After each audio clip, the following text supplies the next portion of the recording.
উত্তম মিনাল ইয়াদিস সুফলা, যে হাত নিচে থাকে, যে হাত গ্রহণ করে, যে হাত গ্রহণ করে নেয়, ওই হাতের চেয়ে যে হাত দাতা ওই হাত সবচেয়ে বেশি উত্তম। জোরে বলুন সুবহানাল্লাহ।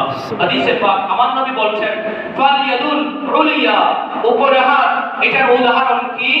হিয়াল মুনফিকাতু, যে হাত দান করে, যে হাতে দান করতে জানে, যে হাত থেকে মানুষের জন্য, দ্বীনের জন্য, ধর্মের জন্য, মসজিদের জন্য, মাদ্রাসার জন্য যে হাতের মধ্য দিয়ে অর্থ বের হয়, সম্পদ বের হয়, আমার রাসূল বলেন পৃথিবীর জমিনে ওই হাতই হচ্ছে শ্রেষ্ঠ একটি হাত। জোরে বলুন সুবহানাল্লাহ। আর আমার রাসূল বলছেন ওয়াসফুলা, যে হাত নিচে থাকে, হিয়া সাইলা, ওই হাত হচ্ছে ভিক্ষুকের হাত। সুতরাং আমরা কেন মানুষের কাছে আমাদের হাতগুলোকে ভিক্ষুকের নিয়ে প্রসারিত করব?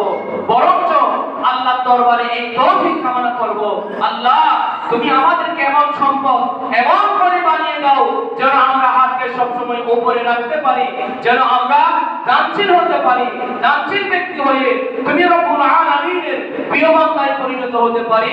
আল্লাহ আমাদেরকে দানশীল ব্যক্তি হিসেবে কবুল করুন, সকলে বলুন আমিন। প্রিয় হাজিরিন, আমরা আমাদের সম্পদ করি, আমাদের টাকা পয়সা এগুলোকে আমরা সম্পদ মনে করি। কোন বান্দার একটি বাড়ি রয়েছে, তিনি দুইটি বাড়ি করার জন্য ব্যস্ত হয়ে থাকেন।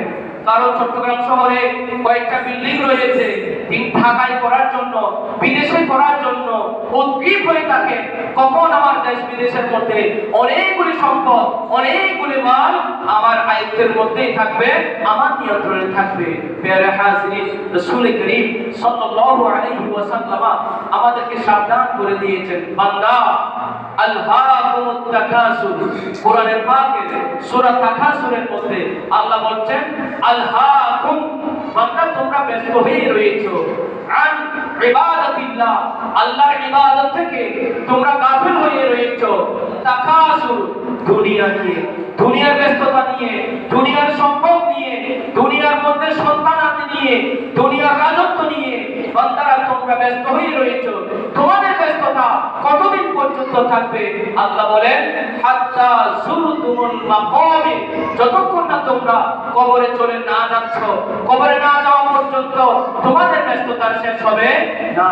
মূলত কোরআনে পাকের সূরা তাকাসুরের প্রথম দুই আয়াতের মাধ্যমে আল্লাহ আমাদেরকে এই বিষয়টি ইঙ্গিত করছেন, বান্দা তোমরা দুনিয়া নিয়ে ব্যস্ত হইও না, সন্তানাদি নিয়ে ব্যস্ত হইও না, ক্ষমতা নিয়ে, রাজত্ব নিয়ে ব্যস্ত হইও না, বরঞ্চ যে মাকামে, যে কবরের মধ্যেই যাবা, ওই কবরে যখন তুমি চলে যাবা, তোমার সন্তান তোমার পাশে থাকবে না, তোমার সম্পদ তোমার পাশে থাকবে না, তোমার বিল্ডিং তোমার পাশে থাকবে না, তোমার টাকা পয়সা তোমার কাছে থাকবে না। এই জন্য রাসূল করিম সাল্লাল্লাহু আলাইহি ওয়াসাল্লাম হাদিসে পাকের মধ্যে ইরশাদ করেন, আমার নবী বলেন ইয়াকুলুল আবদু, বান্দারা বলে মালি মালি, আমার সম্পদ, আমার সম্পদ, এটাও আমার সম্পদ, ওটাও আমার সম্পদ।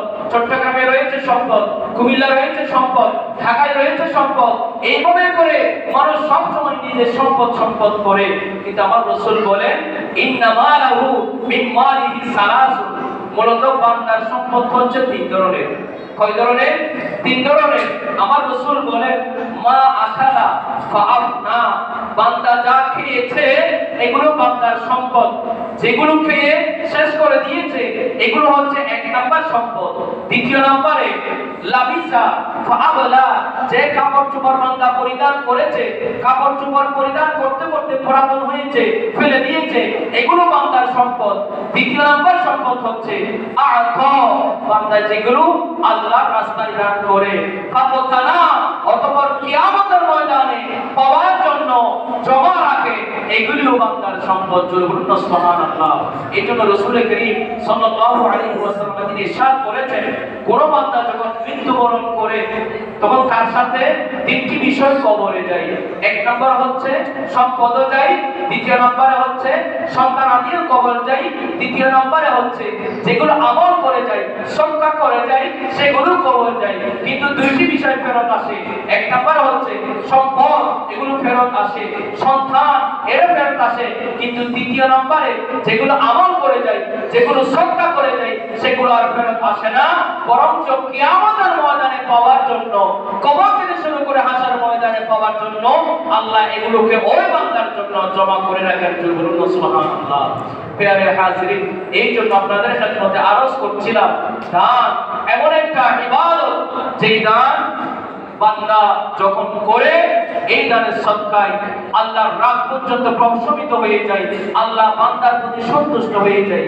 এই জন্য আজকে যিনি আমাদের মসজিদের জন্য মেশিনের ব্যবস্থা করে দিয়েছেন, সাবেক সেক্রেটারি মোহাম্মদ জানি আলম সাহেব, উনি যেমনিভাবে দান করেছেন, উনি যেমনিভাবে জীবনের শেষ পর্যায়ে এসেও দানগুলো করছেন, আমি জানি আমার মুসল্লিদের মধ্যে থেকেও অনেক মুসল্লি এমন রয়েছেন, আপনারাও দান চাইলে দান করতে পারেন।